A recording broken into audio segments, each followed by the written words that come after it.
નમસ્તે વિદ્યાર્થી મિત્રો. ધોરણ 8 વિષય સામાજિક વિજ્ઞાન પ્રકરણ 8 ભારતની સમસ્યાઓ અને ઉપાય ભાગ 2. આગળના વિડીયોની અંદર આપણે ભારતની આંતરિક સમસ્યાઓમાં વસ્તી વધારો, નિરક્ષરતા અને મોંઘવારી વિશે અભ્યાસ કર્યો હતો. હવે આ વિડીયોની અંદર આપણે જોઈશું ગરીબી. ગરીબી એ આપણા દેશની ગંભીર સમસ્યા છે. હવે આપણે ગરીબ વ્યક્તિ કોને કહીશું? દેશના મોટા ભાગના લોકો જીવન ધોરણની પાયાની જરૂરિયાતો જેવી કે રોટી, કપડાં, મકાન, રોજગાર, શિક્ષણ, આરોગ્ય આ બધાથી વંચિત રહેતા હોય, એટલે કે એમને આ બધી સગવડો જે રહી એ પૂરી રીતે મળતી ન હોય તેવી સ્થિતિને ગરીબી કહેવાય. કેટલાક લોકો એવા હોય છે કે એમને પ્રાથમિક જરૂરિયાતો જે હોય એ પ્રાથમિક જરૂરિયાતો એમને પૂરતા પ્રમાણમાં મળતી નથી, તો એવા લોકોને આપણે કેવા કહીએ છીએ? તો ગરીબ કહીએ છીએ. ગુજરાતમાં હાલ ગરીબી રેખા નીચે જીવતા લોકોનું પ્રમાણ 14.7% જેટલું છે. આપણે ગરીબ લોકો કોને કહી શકીએ એ જાણવા માટેનો માપદંડ જે રહ્યો એ કયો હોય? તો જોઈએ, લોકોની ખરીદ શક્તિ અને આવકના ધોરણના આધારે ગરીબીનો માપદંડ રચી શકાય છે. એટલે કે વ્યક્તિ જે પણ રહ્યા એ કેટલી કિંમત સુધીની ખરીદી કરી શકે છે અને એમની આવક કેટલી રહેલી છે એના આધારે ગરીબીનો માપદંડ જે રહ્યો તે નક્કી કરી શકાય છે. ભારતની પંચવર્ષીય યોજનાઓને કારણે શિક્ષણ અને આરોગ્યની સેવાઓ મળવા લાગી છે. શિક્ષણની અંદર આપણે વાત કરીએ તો 6 થી 14 વર્ષની ઉંમરના બાળકો જે રહ્યા એમને મફત અને ફરજિયાત શિક્ષણ જે રહ્યું એ મળવા લાગ્યું છે. આરોગ્ય સેવાઓ જે રહી એ સરકારી દવાખાના દ્વારા પણ લોકોને મળવા લાગી છે. આ ઉપરાંત ઉદ્યોગ ધંધાઓનો વિકાસ થયો છે અને રોજગારીની તકો મળતા ગરીબીનું પ્રમાણ ઘટી રહ્યું છે.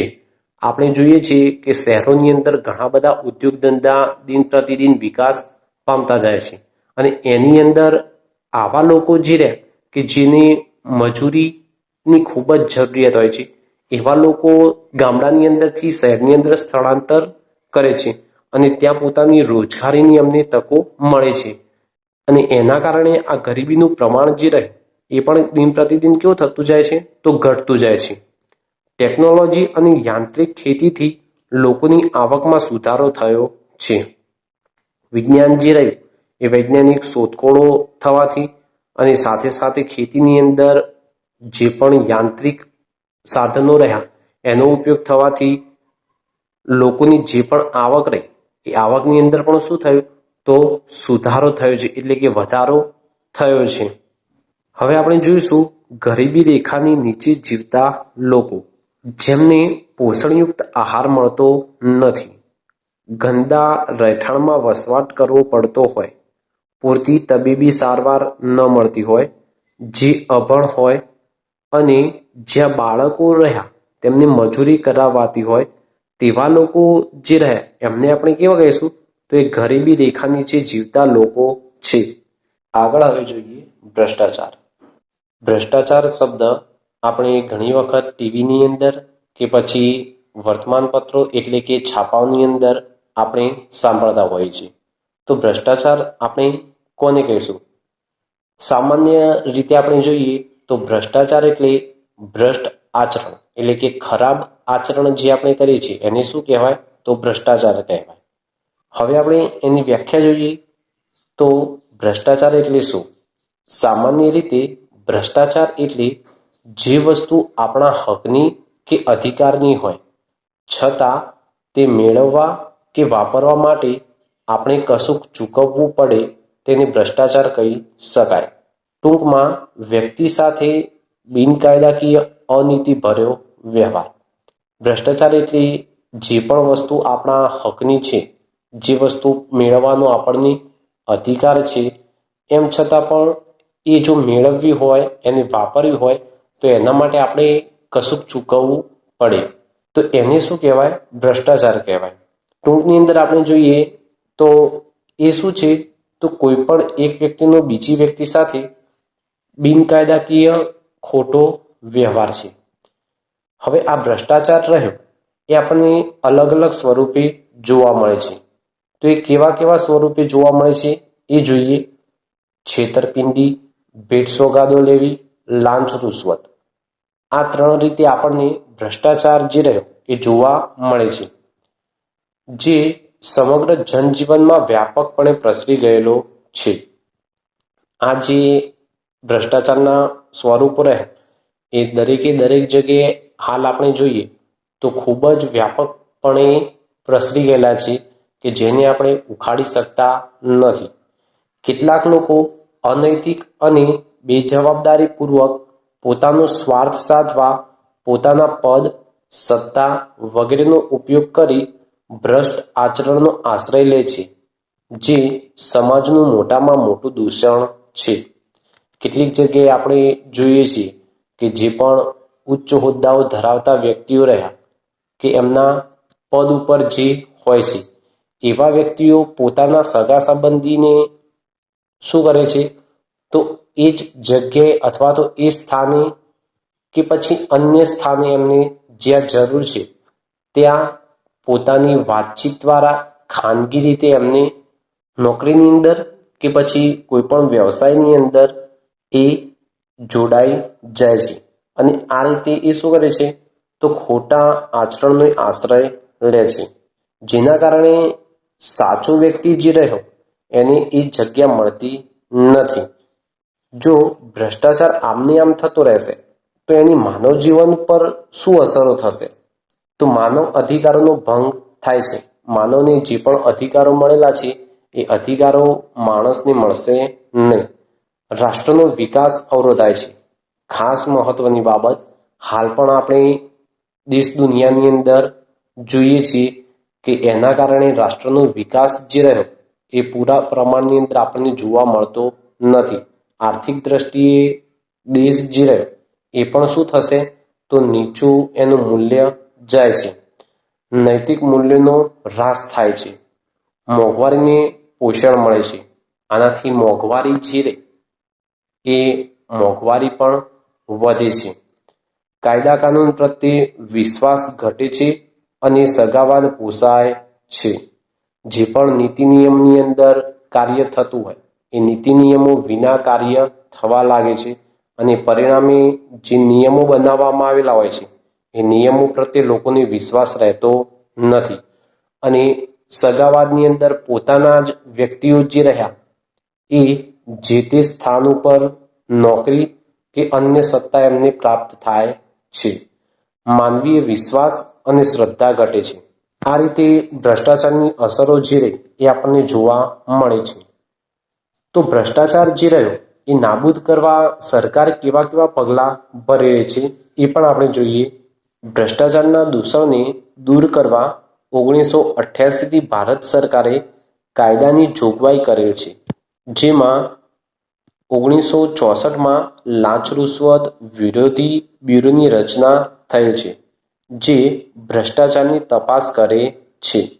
આ જે લાંચ રૂશ્વત વિરોધી બ્યુરો રહી એ શું કરશે કે જે લોકોએ ખરાબ આચરણ કરેલું છે અથવા તો કંઈક પણ ખોટું કરેલું છે તો એ લોકોની સીધી તપાસ કરવાનું કાર્ય કોણ કરશે, તો લાંચ રૂશ્વત વિરોધી બ્યુરો કરે છે. નાગરિકોને આ સમસ્યાના ઉકેલ માટેનું માર્ગદર્શન પણ એ આપે છે. અને આ રીતે ભ્રષ્ટાચાર જે રહ્યો એ ઓછો થાય એ માટેનું તે પોતાનું કાર્ય કરે છે. હવે આપણે જોઈએ લાંચ લેવી કે લાંચ આપવી એ બંને ગુનો બને છે એવો આ એક સંદેશો લાંચ રૂશ્વત વિરોધી બ્યુરો જે રહે તે લોકોને આપે છે. હવે આપણે જોઈએ બેકારી કે પછી બેરોજગારી. ઘણી વખત આપણે જોઈએ છીએ કે જે બાળકો અથવા જે વિદ્યાર્થીઓએ અભ્યાસ પૂર્ણ કરેલો છે એવા લોકો સરકારી નોકરી મેળવવા માટે કે પછી સરકારી કોઈ પણ જોબ મેળવવા માટે પ્રયત્નો કરતા હોય છે. એ પરીક્ષાઓ પણ આપતા હોય છે. એની અંદર આપણે જોઈએ છીએ કે સરકાર જે પણ જગ્યાઓ પાડે છે, એટલે કે કોઈ પણ ક્લાર્કની કોઈ જગ્યા હોય તો એની અંદર જગ્યાઓ કેટલી છે? તો માત્ર 6,540 જગ્યાઓ હોય છે. તો એની સામે જ્યારે પણ એના ફોર્મ ભરાવાના શરૂઆત થાય છે ત્યારે એમની અરજીઓ જે રહી એ કેટલી આપણને પ્રાપ્ત થાય છે? તો ઘણી વખત લાખોની સંખ્યાની અંદર એ અરજીઓ પ્રાપ્ત થાય છે. તો આ આપણને શું બતાવે છે? તો દેશની અંદર એક પ્રકારની બેરોજગારી છે, એટલે કે લોકોને નોકરી જે રહી એ અભ્યાસ કર્યા પછી પણ પ્રાપ્ત થયેલી નથી. તો આ પણ એક ભારતની સમસ્યા છે. હવે જોઈએ, આજના વૈજ્ઞાનિક યુગમાં અદ્યતન ટેકનોલોજીથી બેકારીમાં વધારો થતો રહ્યો છે. આપણે જોઈએ છીએ કે ઘણી બધી ટેકનોલોજી જે રહી એ હાલના સમયની અંદર વિકાસ પામી છે અને એના પરિણામે માણસોનું જે કાર્ય હતું એ કોને લઈ લીધું? તો આ ટેકનોલોજી લઈ લીધું. જેમ કે કમ્પ્યુટરાઇઝ્ડ કાર્યપ્રણાલીથી સારી ગુણવત્તાવાળું કામ ઝડપી બન્યું છે અને માનવીનું કામ યંત્રોએ ઉપાડી લેતા બેકારી વધી છે. એટલે કે ટૂંકમાં બેકારી વધવાનું મૂળ કારણ કયું? તો આ કારણો છે કે જે પણ કાર્ય માણસ કરતો હતો પહેલાના સમયની અંદર એ કાર્ય હવે કોણ કરવા લાગ્યું છે? તો યંત્રો કરવા લાગે છે. ગામડાઓની અંદર ખેતીમાં યાંત્રિકીકરણ થતાં ખેતમજૂરો માટે રોજીરોટીનો પ્રશ્ન વિકટ બન્યો છે. ગામડાની અંદર પણ આપણે જોઈએ છીએ તો કેટલીક વખત મજૂરી મળતી નથી અને એમને રોજીરોટી પણ પૂર્ણ રીતે પ્રાપ્ત થતી નથી, કેમ કે ખેતમજૂરોનું જે પણ કાર્ય હતું એ કોણે લઈ લીધું? તો યંત્રોએ લઈ લીધું. તેઓ કામની શોધમાં શહેર તરફ વળ્યા છે, જેથી ગામડા તૂટતા જાય છે. અને આ જે ખેતમજૂરી ન મળવાના કારણે કેટલાક લોકો કઈ જગ્યાએ તરફ વળ્યા છે? તો એ શહેર તરફ પ્રયાણ એમને કર્યું છે, કે જેના કારણે ઉદ્યોગ ધંધાઓનો મોટો પ્રમાણમાં વિકાસ થયેલો છે. તો ક્યાં છે? શહેરની અંદર. અને જેના કારણે શહેરમાં જવાથી એમને પોતાની રીતનો કોઈ પણ વ્યવસાય પ્રાપ્ત કરી શકે. શિક્ષણનો વ્યાપ વધ્યો છે, પણ નોકરી કે રોજગારીની તકો પૂરી ન સર્જાતા પણ બેકારીનું પ્રમાણ વધેલ છે. શિક્ષણ જે રહ્યું એ દિન પ્રતિદિન કેવું થતું જાય છે? વધતું જાય છે. પરંતુ સામે નોકરીઓ કે પછી જે પણ રોજગારીની તકો સરકાર તરફથી પ્રાપ્ત થવી જોઈએ એ લોકોને પ્રાપ્ત થતી નથી. અને એના પરિણામે કેટલાક લોકો જે રહ્યા તે ક્યાં બને છે? બેરોજગાર બને છે. શહેરોમાં વસ્તી ગીચતા વધતી જાય છે અને એના કારણે પાણી, રહેઠાણ, વાહન વ્યવહાર, સ્વચ્છતા, આરોગ્ય અને શિક્ષણ આ બધા વિષયો જે રહ્યા એમનો એક પ્રશ્ન પણ ઊભો થયો છે. ગંદા વસવાટો અને ઝૂંપડપટ્ટી વધતા અસામાજિક પ્રવૃત્તિઓ, બાળમજૂરી, નશાકારક ચીજોનું સેવન, માનસિક તાણ વગેરે જેવી સમસ્યાઓ જે રહી એ ઝડપથી વધતી રહી છે. હવે જોઈએ તો બેરોજગાર કે પછી બેકાર વ્યક્તિ આપણે કોને કહીશું? તો 18 વર્ષથી ઉપરના જે લોકોને રોજગાર મળતો નથી તેઓ બેકાર લોકોની ગણતરીમાં આવે છે. એટલે કે 18 વર્ષ જેણે પૂર્ણ કર્યા હોય એવા લોકોને કોઈ પણ વ્યવસાયની અંદર એ જોડાયેલો ના હોય તો એ વ્યક્તિ કેવા છે? તો બેકાર છે અથવા તો બેરોજગાર છે. એમને કોઈ રોજગાર મળ્યો નથી એવું આપણે કહી શકીએ.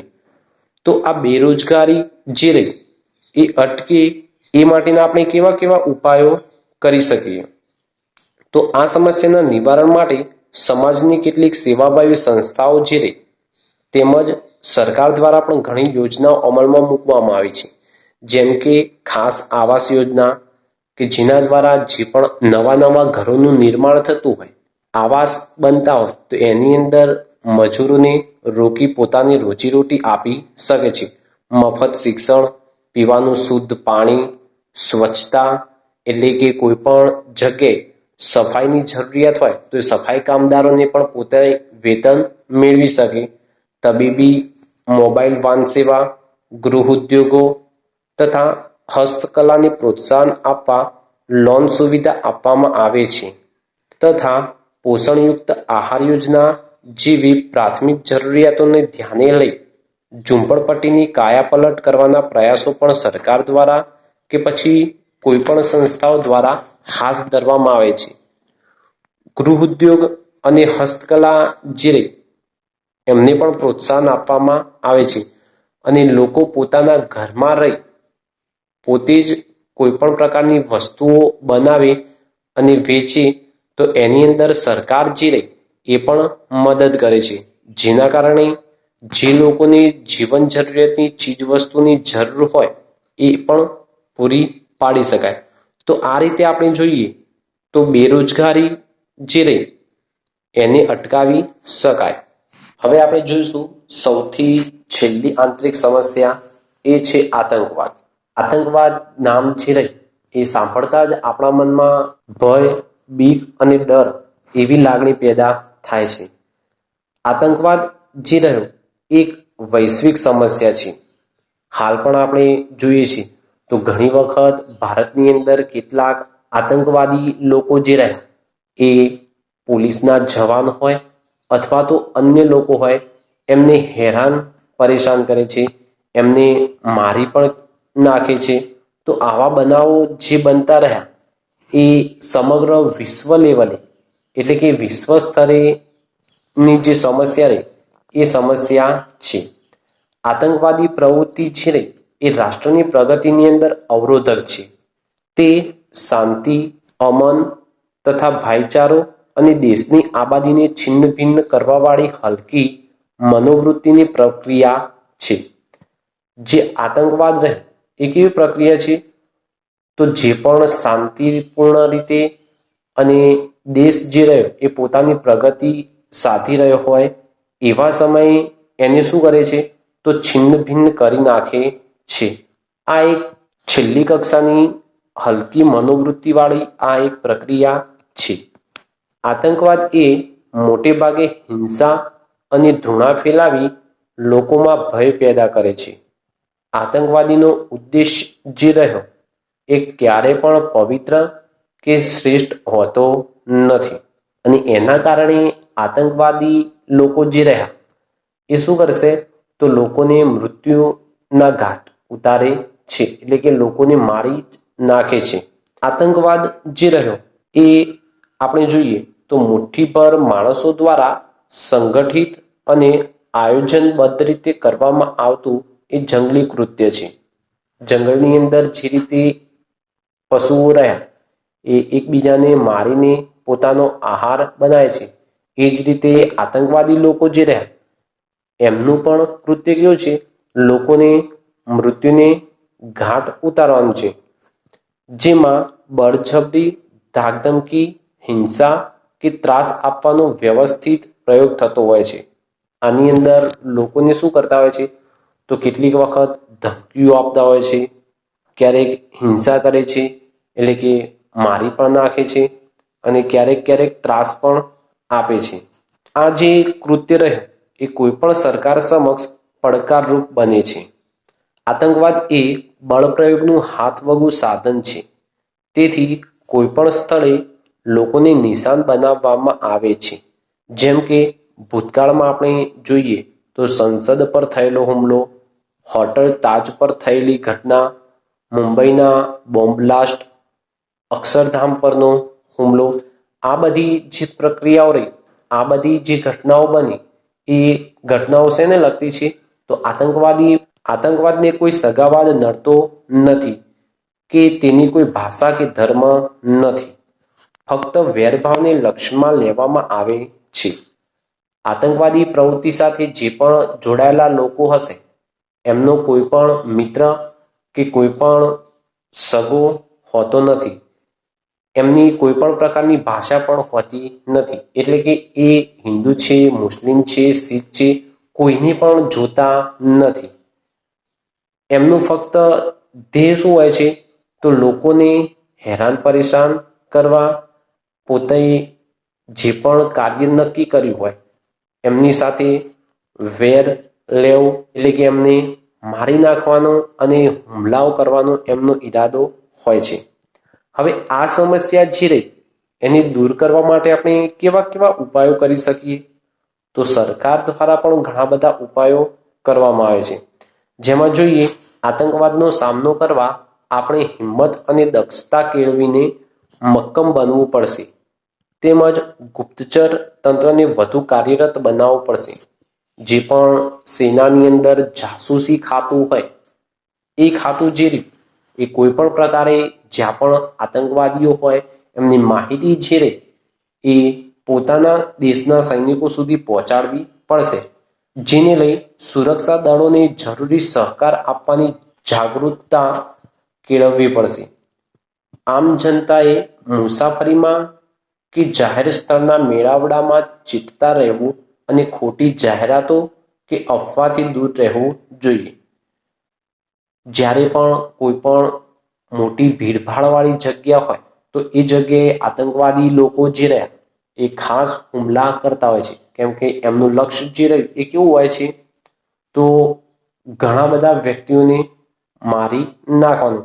એટલા માટે કોઈ પણ મુસાફરીની જગ્યા હોય ત્યાં અને જાહેર સ્થળો કે જ્યાં ઘણી બધી સંખ્યાની અંદર લોકો ભેગા થયા હોય તો એવી જગ્યાએ ચેતતા રહેવું પડશે. અને જે પણ ખોટી જાહેરાતો મળતી હોય એ જાહેરાતોથી કે પછી અફવાઓથી આપણે શું રહેવું પડશે? તો દૂર રહેવું પડશે. સીસીટીવી કેમેરા તથા મેટલ ડિટેક્ટર જેવા આધુનિક ઉપકરણોથી સુરક્ષા દળોને સજ્જ કરવા જોઈએ. ગમે તે જગ્યાએ અથવા તો મહત્વના માર્ગો હોય ત્યાં સીસીટીવી કેમેરા લગાવવા પડશે. અને જે પણ સુરક્ષા દળો જે રહ્યા એમની પાસે મેટલ ડિટેક્ટર જેવા સાધનો રહ્યા કે જે કોઈ પણ વસ્તુ રહી એ વસ્તુને શોધવાની અંદર શું કરે છે? તો મદદ કરી શકે છે. આતંકવાદી લોકો જે રહ્યા એ ઘણી વખત બોમ્બનો ઉપયોગ વધારે પ્રમાણમાં કરે છે. વિસ્ફોટક પદાર્થો જે રહ્યા એનો પણ ઉપયોગ કરે છે. અને એ વિસ્ફોટક પદાર્થો હોય, બોમ્બ હોય કે કોઈ પણ અન્ય વસ્તુ હોય તો એને શોધવા માટે મેટલ ડિટેક્ટર જેવા જે આધુનિક સાધનો રહ્યા એના દ્વારા ઝડપથી મળી આવે છે. અને જે પણ આતંકવાદીનો ઉદ્દેશ હોય છે એમને હાંસલ થવા દેતા નથી. આ ઉપરાંત પણ આપણે જોઈએ તો ભારતની અંદર અન્ય કેટલીક એવી સમસ્યાઓ છે કે જેમાં રૂઢિચુસ્તતા, સાંપ્રદાયિકતા, પ્રદેશવાદ, ભાષાવાદ, સીમાવર્તી સમસ્યા એટલે કે જે પણ ભારત ચીનની બોર્ડર લાઈન આપણે કહીએ છીએ તે હોય અથવા ભારત પાકિસ્તાનની બોર્ડર લાઈન કે જે સીમાઓ રહી એ સીમાઓને લઈ પણ ઘણી બધી ભારતની અંદર સમસ્યાઓ છે. અને કુદરતી આપત્તિઓ બાદ પુનઃવસન અને વ્યવસ્થાપન વગેરે બાબતો પણ સરકારને પડકારરૂપ સમસ્યા છે. કોઈ પણ કુદરતી આપત્તિ આવી હોય એ આપત્તિ સાથે કેટલાક લોકોના મકાનો અથવા તો ઘરો જે રહ્યા એને નુકસાન પામે છે. અને એ નુકસાન થયા પછી એ લોકોને અન્ય જગ્યાએ અને વ્યવસ્થિત રીતે એ ફરીથી પોતાનું જીવન શરૂ કરી શકે એ માટે પણ સરકાર જે એ પોતાનું કાર્ય કેવી રીતે કરે એ પણ એક પડકારરૂપ સમસ્યા બને છે. આ રીતે આપણે જોઈએ તો દેશની અંદર આંતરિક સમસ્યાઓ જે રહે એ ઘણી બધી રીતે સરકારને અને દેશને ઉચ્ચ સ્તરે લાવવા માટે અવરોધરૂપ સાબિત થાય છે. જો આ સમસ્યા હલ થાય તો દેશ જે રહ્યો એ પોતાની જે પ્રગતિ કરતો હોય એ પ્રગતિની અંદર પોતાનું લક્ષ્ય હાંસલ કરી શકે છે. ધન્યવાદ.